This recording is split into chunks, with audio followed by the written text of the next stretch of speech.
A very warm welcome to all to my channel. So let's get started.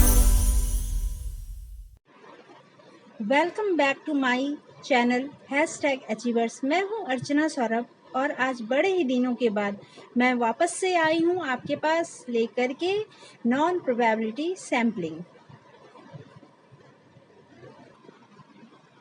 अगर आप मेरे channel पर नए हैं और अभी तक आपने मेरा चैनल सब्सक्राइब नहीं किया है तो आप मेरे चैनल पर जा कर के इसे सब्सक्राइब करें and don't forget to hit the bell icon. Thank you. आज हम शुरू करेंगे non probability sampling.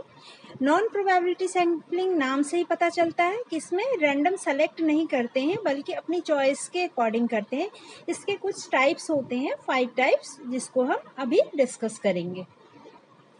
Non probability sampling यानी कि असंभाव्य या असंयोगित प्रतिचयन या प्रतिदर्शन इसे कहते हैं। इसमें 5 टाइप्स जो हैं वो पहला है कन्वेनियंस सैम्पलिंग, दूसरा है परपसिव सैम्पलिंग, इसे और भी 2-3 नामों से जाना जाता है जो मैं आगे आपको बताऊंगी। Third is most important, that is quota sampling, निश्चित अंश प्रतिचयन।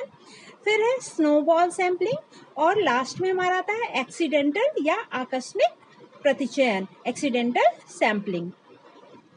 सबसे पहले हमारा आता है नॉन प्रोबेबिलिटी सैम्पलिंग के अंदर कन्वेनियंस सैम्पलिंग। कन्वेनियंस यानी कि नाम से पता चल रहा है सुविधाजनक प्रतिचयन। इसमें क्या होता है कि जैसे नाम से पता चल रहा है ना कि सुविधा के अकॉर्डिंग हम करते हैं, तो जो भी शोधकर्ता होता है या फिर अनुसंधान करता होता है वह अपनी सुविधा के अनुसार उन प्रयोजों को चूज करता है अपने अनुसंधान में जो स्वेच्छा से अपनी मर्जी से प्रतिदर्श में शामिल करने के लिए तैयार हो जाए। इसमें क्या होता है कि सबसे पहले अगर मान लो हमें 100 की सैम्पलिंग करनी है, 100% की सैंपल बनानी है, तो क्या करते हैं कि जो शुरुआत में इजीली मिल जाए, आराम से सरलता से जो मिल जाए, सुविधापूर्वक मिल जाए, वो उन व्यक्तियों को चूज कर लेता है। शुरू में जो हमारे पास 100 व्यक्ति आते हैं, मानो हमें सैंपल कितने का तैयार करना है, 100 का, तो जो 100 के शुरू के पर्सन्स आ जाएंगे हमारे पास, हम उनको अपने सैम्पलिंग में शामिल कर लेंगे।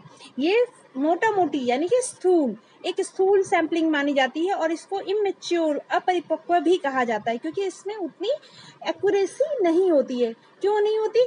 हमने क्या क्या करा, शुरुआत में ही जो भी पर्सन मिला, हमने उसको अपने सैम्पलिंग में अपनी मर्जी से अपनी सुविधा के अकॉर्डिंग उसको ले लिया।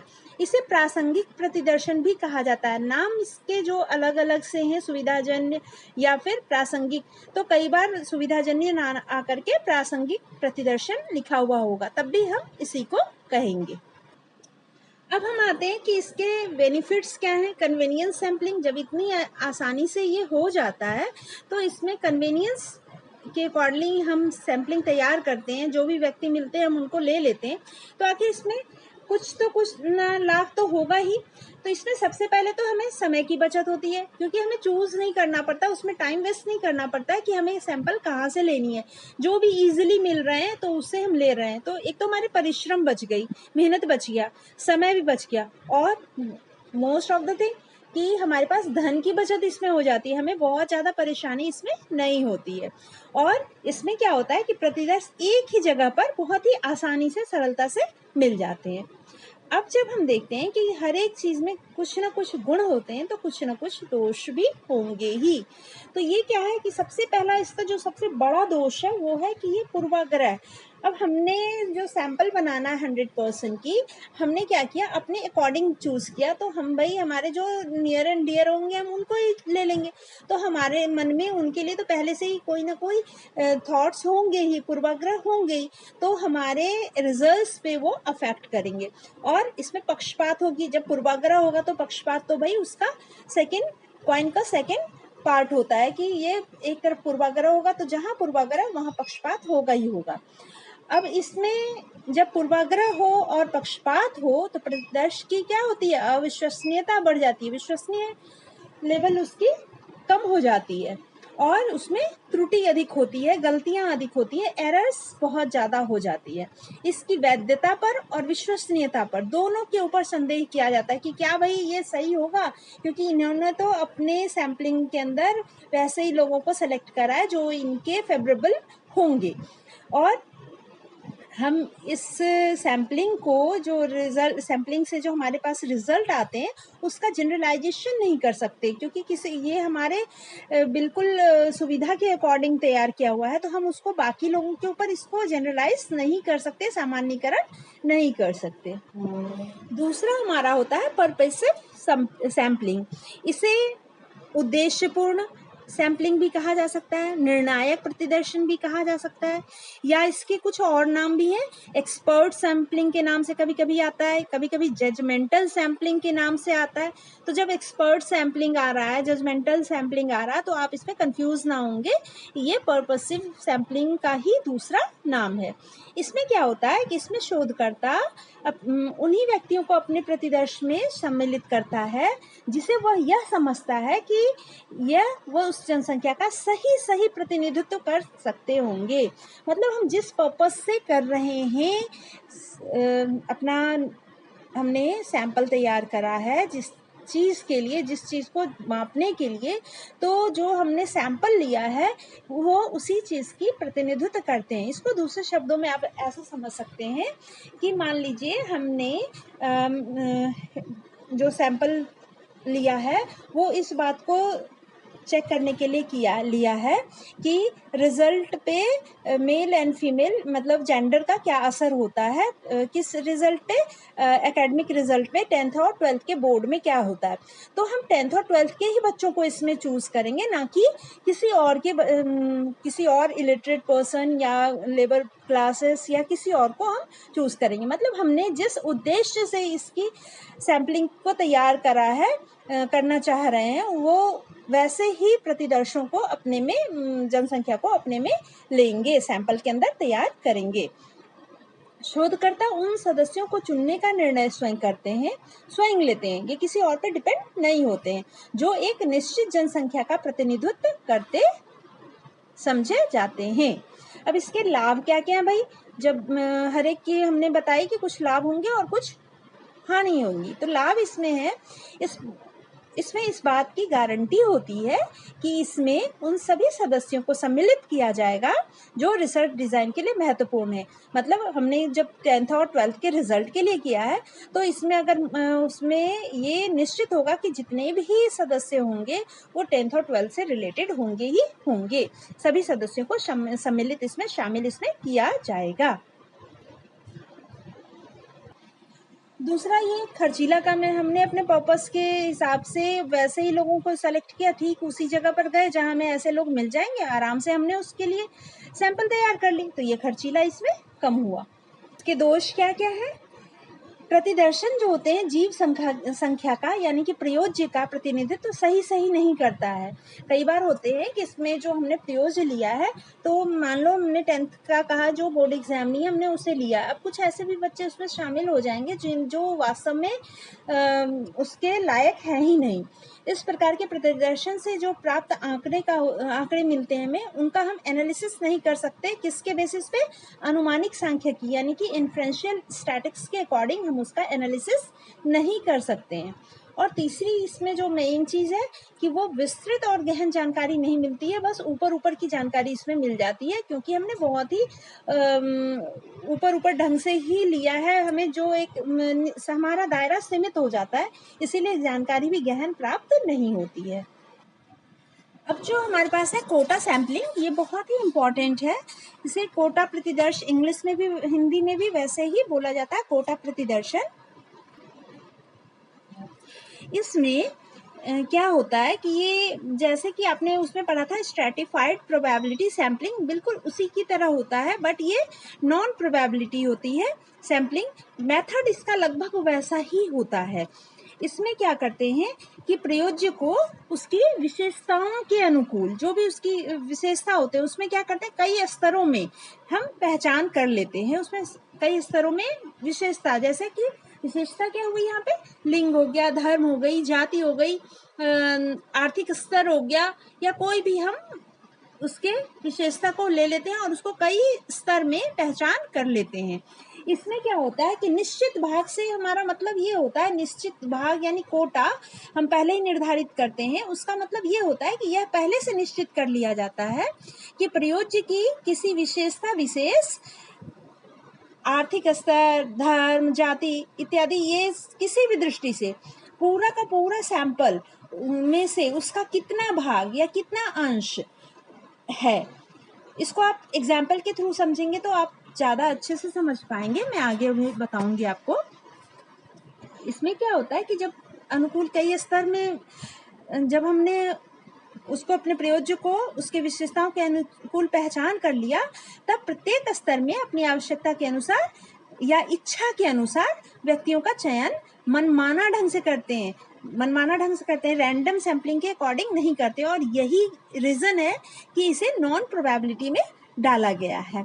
ठीक है, इसका हम एक एग्जाम्पल देखते हैं। पहले मान लो कि एक यूनिवर्सिटी है, उसमें टोटल जो स्टूडेंट्स हैं 5000 स्टूडेंट्स हैं। ठीक है, उसमें जो 5000 स्टूडेंट हैं उसमें मानविकी यानी ह्यूमैनिटीज़ के 800 स्टूडेंट हैं, साइंस के 600 स्टूडेंट हैं, कॉमर्स और मैनेजमेंट के जो कितने हैं 1400 हैं, और कंप्यूटर साइंस के 2200 हैं। टोटल मिला के हमारे पास 5000 स्टूडेंट हैं। तो हमें क्या करना है, सबसे पहले इसका चेक करना है कि इसका रेशियो किस रेशियो में है। चार डिपार्टमेंट है ना, 1 2 3 एंड 4 डिपार्टमेंट है। तो चारों डिपार्टमेंट में कितने कितने स्टूडेंट हैं इसका रेशियो निकाल लेते हैं हम। तो क्या होगा, 800, 600, 1400 एंड 2200, ये रेशियो के में लिखा। दो जीरो सब में से हटा दो आप इसे आराम से। 8, 6, 14, 22, ये साथ देखो आप टोटल के टोटल जितने चारों हैं वो 2 से डिविजिबल है। तो और इसको थोड़ा छोटा कर लो, तो 2 के टेबल में 4 टाइम्स में, 3 टाइम्स में, 7 टाइम्स में और 11 टाइम्स में ये आ रहा है। इसका मतलब जो इसका रेशियो है वो 4:3:7:11 है। ठीक है, तो अब हम क्या करेंगे, 4, 3, 7 और 11 को आपस में जोड़ देंगे।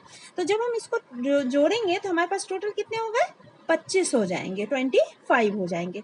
तो अगर हमें 100 के हिसाब से बदलना हो तब हम इसे कैसे बदल सकते हैं, 25 को अगर 100 में बदलना हो तो हमें क्या करना होता है, 4 से मल्टीप्लाई करना होता है।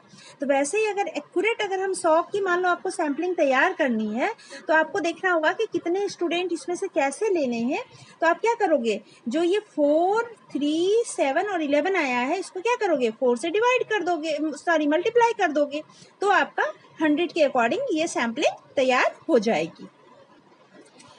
अब देखो, जब हमें क्या करना है, प्रतिदर्श का चयन करना है, तो हमने कैसे किस हिसाब से करना है, 4, 3, 7 और 11, यानी कि हम करेंगे 16, क्योंकि 4 को 4 से मल्टीप्लाई करेंगे तो कितना आएगा, 16 होगा ना। तो हमें हर एक को 4 से मल्टीप्लाई कर देंगे, ये 25 बन रहा है, 25 बन रहा है। तो हमें 100 में करने के लिए 4 से मल्टीप्लाई करना पड़ेगा। तो 4 से मल्टीप्लाई कर देंगे तो ये 16 हो जाएगा। ये दूसरा, ह्यूमैनिटीज़ में 16 बच्चे, साइंस में 12, कॉमर्स एंड मैनेजमेंट में 28 और कंप्यूटर साइंस में 44, 11 4 जा 44। इस तरह से हमारे पास 100 का सैंपल तैयार हो गया। तो जब हम सैंपल तैयार करेंगे तब हम ये ध्यान रखेंगे कि हमारा जो कोटा, हमारा जो पहले शुरुआत में बच्चों का था, निर्धारित कोटा था, हमने उसी के अकॉर्डिंग हमने इसमें डिस्ट्रीब्यूशन किया है। आप कोटा शब्द से बहुत फेमिलियर होंगे, जितनी भी वैकेंसीज निकलती हैं या फिर स्कूल में एडमिशन होते हैं उसमें कोटा के अकॉर्डिंग ही सिलेक्शन होता है। गुण में अगर हम इसके देखेंगे तो इसमें अगर शोधकर्ता जो भी है, अनुसंधानकर्ता जो भी है, उसको अगर मोटा मोटी कोई रिजल्ट चाहिए या स्थूल रिजल्ट चाहिए या बहुत जल्दी रिजल्ट चाहिए, तीव्र परिणाम चाहिए, तो वहाँ पर वो क्या करते हैं, कोटा प्रतिदर्शन को पसंद करते हैं। इस तरह के प्रतिदर्शन के लिए प्रतिनिधिक प्रतिदर्श माना जाता है। प्रतिदर्शन को क्या माना जाता है, प्रतिनिधिक यानी कि रिप्रेजेंटेटिव। इसके परिणाम में बाह्य वैधता होती है। ये क्वेश्चन आया हुआ है पिछले साल या उससे पहले साल, ईयर आई एम नॉट